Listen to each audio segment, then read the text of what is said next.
Hello everyone. In this video we're going to talk about the concept of ionic bonding and even throw in some calculations in there, at least some slight calculations, okay? So as far as ionic bonding goes, again, we've talked about in previous videos that an ionic bond is between two ions, and the ions form because we have, again, something called a collision, and the atoms bump into each other, and there's actually such a strong electronegativity difference between the two atoms that they actually transfer a electron from the lower electronegativity atom to the higher electronegativity atom. So, and now, what's the bond? The bond is simply something called an electrostatic force of attraction, and that means just opposites attracting. So you'll notice here that this element has this extra electron. This has a vacancy. When they collide or they bump into each other, they end up transferring that electron from here to here. Okay? Notice this is now devoid of that electron, and this now has that electron. That makes this side, since it lost something negative, this side makes this side slightly positive, not side, but this ion slightly positive, in other words, called a cation, and the result over here is a negative anion, and they stick together. Okay?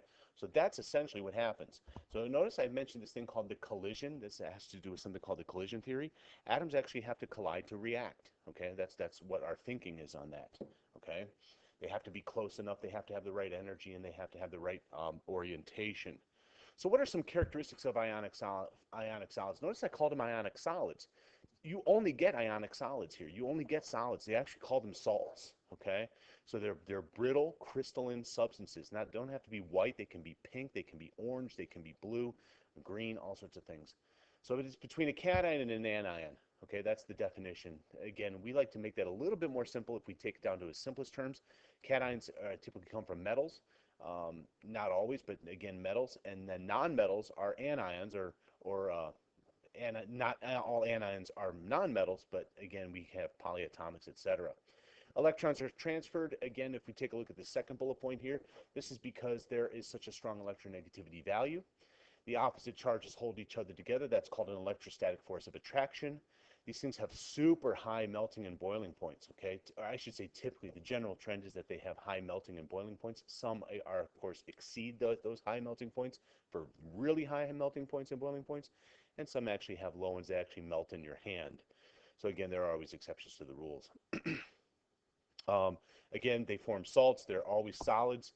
And as I mentioned before on previous slides, groups 1 and 2 love to form ionic bonds with groups 16 and 17, where 1 and 17 is the best. And again, I mentioned these last two differences down there. Oh, by the way, going back to electrolytes, the way that we determine whether something is ionic or not is whether it forms an electrolytic solution. In other words, will it conduct electricity? And the other version is can you dissolve, I'm sorry, when you melt it, will it conduct electricity? Those are two versions of electrolytes. So again, I can dissolve salts in water. If it conducts electricity that way, then it's an electrolyte. And of course, I can melt it down to a molten form, and if it conducts electricity, then we have an electrolytic we have electrolytic qualities there too. Okay.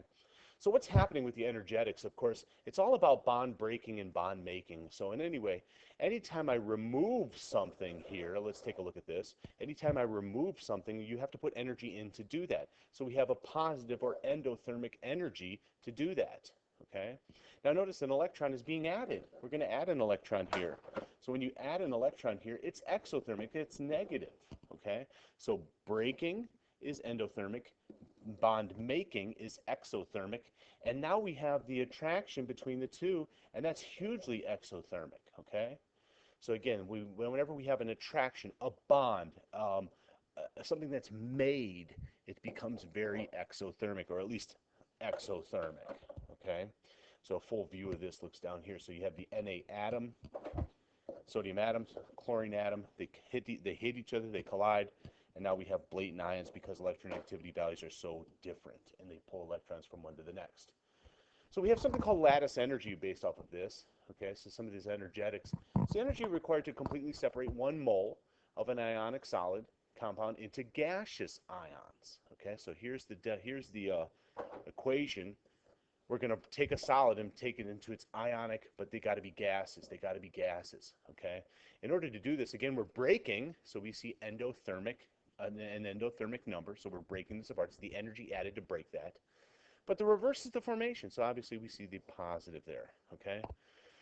Large lattice energy values indicate a strong attraction of ions, okay? So when we look at this and break this down one step further, we look at this lattice energy, also known as Coulomb's law. Okay, now Coulomb's law involves a constant, Coulomb's constant, I guess it's called. These has to do with the charge of I would say the charges of the two things in question. And the two things in question are the ions. Okay, so the charges, and we're going to take the absolute value, okay, and we're going to divide it by the distance between those two ions, okay? So this is also called the inverse square law in physics, which has to do with as two large bodies get together or get closer to closer, their attraction, their gravity increases exponentially. And that's why we have r squared here. So this has to do with actually small little things too, like ions, okay? So it applies to humongous planets and suns and stars and stuff like that, but it also has to do the same thing with the little tiny things, like atoms and molecules and ions.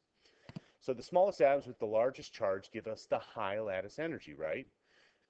Because we have, not only are they at the top right-hand corner, which gives us evidence of that, but the science behind that, or the chemistry behind that, is that the smallest atoms have, they're very small, so we have a small radius here. So smallest atoms, small radius, whereas the largest atoms have the lowest charge, with the lowest charge have the lowest lattice energy, excuse me. So when we compare these two, we'll do this in class, you'll notice that if you take MgO and NaF, Mg and Na are right next to each other on the periodic table. I'll underline them in green. Whereas O and F are right next to each other. So the distances really don't play a role here. We're now looking at charges. And what I mean by that is this is +2, this is -2, this is +1, this is -1. So this is 4 times bigger than this when I multiply them together. Again, looking at the Q1 times Q2. Okay? Again, if that was a little quick, we'll cover that in class with a little bit more depth. Here's another example of lattice energy. Again, you can look through this slide. Okay?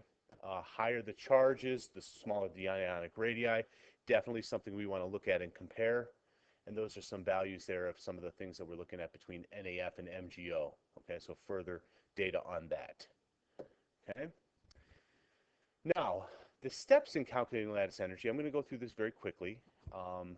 The first thing you have to do is let's just consider sodium. So I'll start with red. Okay, you have a solid hunk of sodium metal. The first thing you need to do is make it into a gas. So you're going to break the solid particles into gaseous particles. So you'll have a solid hunk of sodium, and now you have a gaseous vapor of sodium that you're breaking, so that's positive. Now, you want to break off an electron. So you take those single sodium gas atoms, and you break off an electron, causing an ion to form here. Since you're breaking, that's another positive endothermic energy. Let's keep that, the Na plus that I just circled. Now let's go to green and talk about the FF bond. So we have an F2. So now we're going to take half of the F2 to give us, and we're going to break it, positive. So now we have single F gaseous atoms. Now, we want to take this electron that you had here, and I'll use black. That electron and that electron are the same thing, okay? So the electron from the sodium is now going to be added to the gaseous fluorine atom. Adding things is exothermic. There we go. And we end up with the fluoride ion. Now, we want that. The last step is now to combine the two. And that's what you see in number 5. Now, anytime you make bonds, again, hugely exothermic this case, we add everything up. We end up with an overall reaction of Na plus, Na solid, half F2, NaF, that it comes with the addition, the Hess's law type thing, and we end up with negative 928 kilojoules per mole by adding all those energies together, the 5 energies. This is not like acts like a checklist. It's very much a concerted process, but these are the 5 steps and what we consider when we make an ionic bond. Okay. Okay, we will do this in class, but again, I'll leave it up there just for a second if you want to consider your own answer. Here's the answer here. Okay, so again, pause as much as you need. Okay, here's the answer. Check this one out. Talking about MgF2. There's the answer.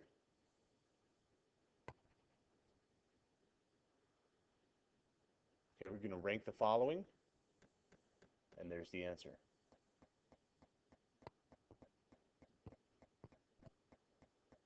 Okay, another thing to consider, again, we'll talk about this in class, but between F2 and F3, iron 3 and iron 3, which one's more strongly attracted to water?